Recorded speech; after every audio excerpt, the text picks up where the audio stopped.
महाविद्यालयात मराठी भाषा गौरव दिन संपन्न। कवठेमंकाळ येथील PVP महाविद्यालयात मराठी विभागाच्या वतीने नुकतेच मराठी भाषा गौरव दिन व पारितोषिक वितरण कार्यक्रम संपन्न झाला। या कार्यक्रमासाठी प्रमुख वक्ते म्हणून विभागाच्या माजी विद्यार्थिनी आणि कवयित्री सुरेखा कांबळे उपस्थित होत्या, तर प्रमुख पाहुणे प्राध्यापक डॉक्टर भगवान मोहिते, वाणिज्य विभाग प्रमुख आणि कार्यक्रमाचे अध्यक्ष प्राध्यापक डॉक्टर मोहन लोंढे होते। या प्रसंगी प्राध्यापक विजय कोष्टी, डॉक्टर सुजाता सोलगे, प्राध्यापक रामदास वसावे आदी उपस्थित होते।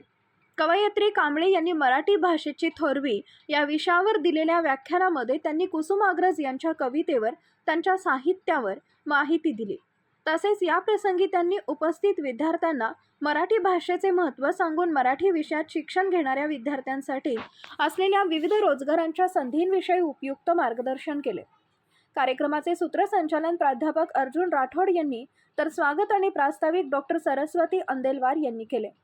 अध्यक्ष डॉक्टर लोंढे यांनी आपल्या अध्यक्षीय भाषणात मराठीने मला सर्व काही दिलं असल्याचं सांगून आपण ही मराठी संशोधन, काव्यसंग्रह, चरित्रलेखन, संपादन, कथाकथन अशा प्रकारे पुस्तक लेखनाच्या माध्यमातून योगदान देण्याचा प्रयत्न केल्याचे सांगितले। शेवटी आभार प्रदर्शन डॉक्टर विनायक शिंदे यांनी केले। सदर कार्यक्रम शिक्षण प्रसारक संस्थेचे अध्यक्ष बाळासाहेब शिंदे, सचिव सुदर्शन शिंदे, उपाध्यक्ष सुरेश पाटील, प्राचार्य प्राध्यापक डॉक्टर MK पाटील यांच्या मार्गदर्शनाखाली मराठी विभागाने आयोजित केला होता।